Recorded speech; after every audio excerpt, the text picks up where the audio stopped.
This is a response to Vlad. I'm gonna start calling him Fag TV. VladTV. His new name is now Fag TV because he's talking shit about.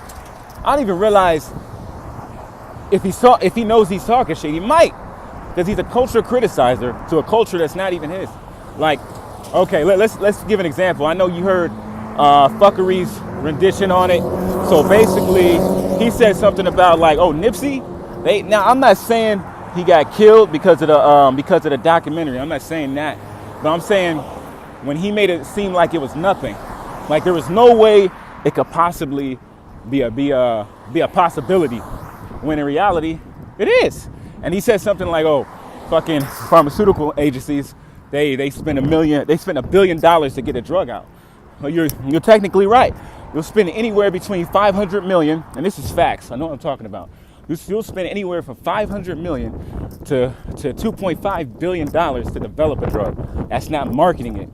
So that's in development. And in order for it to even pass development, 8.5 compounds has to be in compliance with how they work together in order for it to be approved. So if there's 7 compounds, 6 compounds that work together, it's not going to be approved. It's not happening. So basically, look at it from this way: 7% of drugs that people are testing make it. Less than 7% make it. There's millions and millions and millions of testings. So pharmaceutical companies are wasting millions of dollars to try to get you addicted to something. No coincidence. They don't spend this money for nothing. At least it has to seem like it does something. So these compounds go together, they pass a certain discretion, and now if it seems like it's working because it's passed a certain compliance, they're gonna push it whether or not it works or not, because it passed and they spent so much money on making it. Of course they're gonna market it. It'll be a waste of money not to recoup. So look at it from this perspective. That's developing it, okay, Fag TV? So look at it like this. That's not including the money for marketing. Do you know what's involved in marketing a new drug? Do you? One of the things they take into account is the consumer's attitude on this particular drug. So that includes willingness of people to use alternative / holistic medicines instead of the medicine that they're marketing. That's a thing.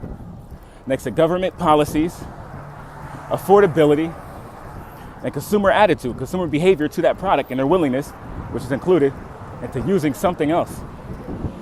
So, what do you think happens? I'm just putting this out there. That obviously matters. So you spend millions of billions of dollars to develop the product. Now you're going to spend money marketing it. If you have somebody attacking your marketing, wouldn't you attack them back in some form or fashion? Think about it.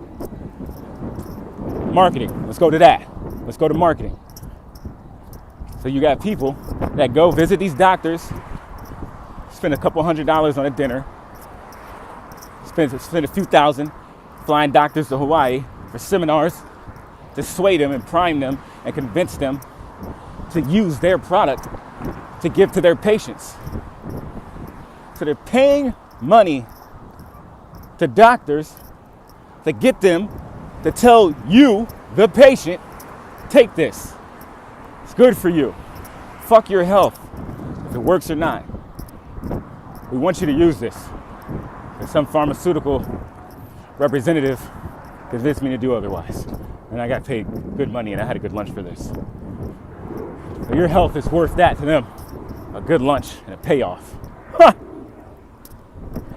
Right? And then not to mention people that go to medical school, they're distributing products, pens, mugs, whatever the fuck, to prime people wanting to be doctors to use their products eventually when they become doctors. It's all a game. It's all a big money maze. So these things happen, and this isn't in the development stage. This is the billions of dollars already spent on the product. Well, now we've started the marketing. If you're marketing a product, wouldn't you want to protect the reputation of your product? So if you have some people that come along, holistic doctors and healing people, thousands and thousands and thousands of people, which happens on a regular basis, Wouldn't that make you a little bit angry? What kind of problem would that be in the future? Maybe no pharmaceuticals. That's a bad thing. And they're $1 billion industry. It's like, what is it, $111 billion industry? $111 billion. It's projected to go up within the next like year or two. It's like the numbers, it's like so high I can barely pronounce that shit. It's fucking nuts. But imagine if they weren't inventing articles that go against holistic health, saying it doesn't work, which it does, but they don't want you to know that. And sometimes they're too ignorant to know. It is what it is. So at the end of the day, Fag TV needs to fuck off, because you're not going to sit here and pretend that doesn't matter, because it matters. Don't be naive to the facts.